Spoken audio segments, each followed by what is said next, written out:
안녕하세요. 오늘 여러분과 함께 좀 깊이 들여다볼 주제는 요즘 다시 주목받는 유럽의 하늘 방패 이야기입니다. 그 이스라엘 아이언돔이 실제 방어에서 활약하는 걸 보면서 유럽에서도 자체 방공망을 만들어야 한다는 목소리가 커지고 있죠. 특히 독일이 주도하는 스카이실드 이니셔티브, ESSI라고 하죠. 이게 아주 핵심인데요.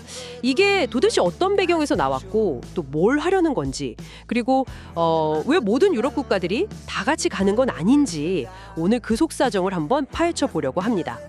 네, 이걸 통해 유럽 안보 지형의 어떤 중요한 변화랄까 그 흐름을 이해하시는 데 좀 도움이 되면 좋겠습니다. 네, 안녕하세요.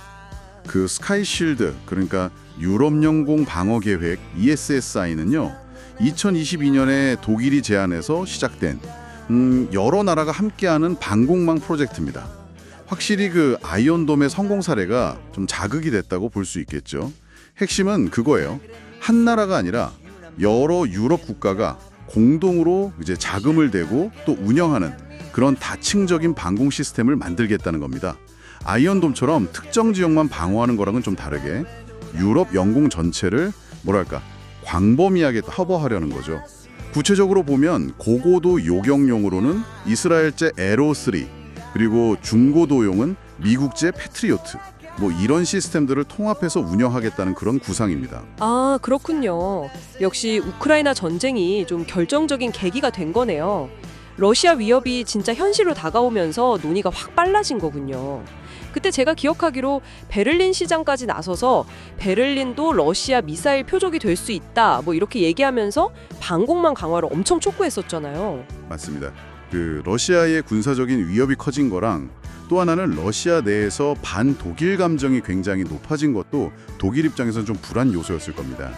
실제로 어떤 여론조사를 보니까 러시아 사람들 한 55% 정도가 독일을 적대 국가로 본다고 하더라고요. 이게 2021년에는 한 16%밖에 안 됐거든요. 엄청나게 늘어난 거죠. 이런 상황에서 독일은 아무래도 나토의 핵심 국가이기도 하고 또 유럽 방위 산업의 어떤 중심축이니까요. 선제적으로 대비해야 한다 이렇게 판단한 것 같습니다. 그래서 지금 영국, 네덜란드, 핀란드 뭐 이런 나라들 포함해서 한 20개국 정도가 참여 의사를 밝혔고요. 심지어 중립국인 스위스나 오스트리아도 관심을 보이고 있어요. 목표는 2030년까지 주요 시스템을 배치하는 걸로 잡고 있습니다. 와, 20개국이나요? 진짜 규모가 크네요. 근데 여기서 딱 흥미로운 지점이 나오는 것 같아요. 유럽의 또 다른 주요 국가들이죠. 프랑스하고 이탈리아. 이 나라들은 반대한다고요? 이게 왜 그런 건가요? 네, 바로 그게 이 프로젝트가 넘어야 할 가장 큰 뭐랄까 허들 중 하나입니다. 프랑스랑 이탈리아는 ESSI에 참여를 지금 거부하고 있어요.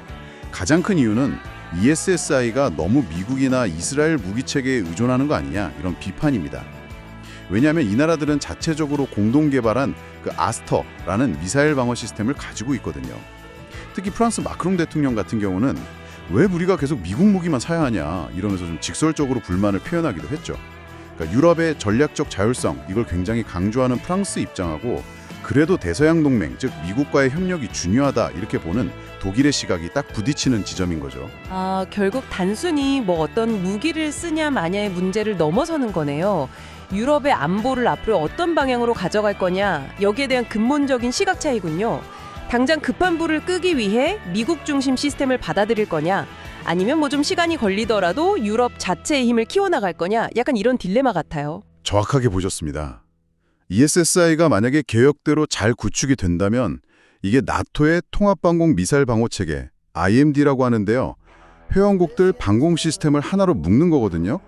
이거랑 연계가 되고 또 저쪽 북미 대륙 방어 구상이랑 합쳐져서 서방 전체의 어떤 거대한 방공망 축을 이룰 잠재력은 분명히 있습니다. 하지만 말씀하신 대로 프랑스, 이탈리아 같은 핵심 국가들이 빠진다는 건 유럽 단일 방공망이라는 목표에는 좀 큰 균열인 거죠. 물론 독일의 리더십이 커진다는 의미도 있겠지만 동시에 유럽 내부의 어떤 전략적인 이견, 이런 과제를 안고 가는 셈입니다. 아, 그리고 또 하나 비용 문제도 무시 못하죠. 이게 워낙 돈이 많이 드는 사업이라 특히 재정적으로 좀 어려운 동유럽 국가들한테는 부담이 될 수도 있는 그런 잠재적인 갈등 요소도 있고요. 자, 오늘 이야기를 좀 정리해 보면요. 이 유럽 스카이실드 프로젝트는 러시아 위협에 대응해서 독일 주도로 추진되는 상당히 야심찬 통합 방공 계획인데요.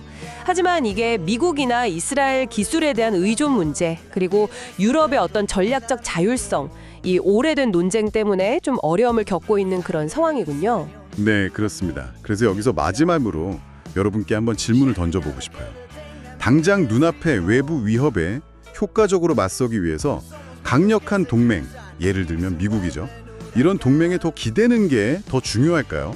아니면 좀 시간이 걸리고 어쩌면 초기에는 좀 불안정하더라도 장기적으로 봤을 때 유럽 스스로의 힘을 키우는 것이 유럽 안보에 더 바람직할까요? 이 딜레마에 대한 답을 찾아가는 과정이 아마 앞으로 유럽 안보 논의에서 계속해서 중요한 화두가 될 거라고 봅니다. 다음에 더 흥미로운 분석으로 찾아뵙겠습니다.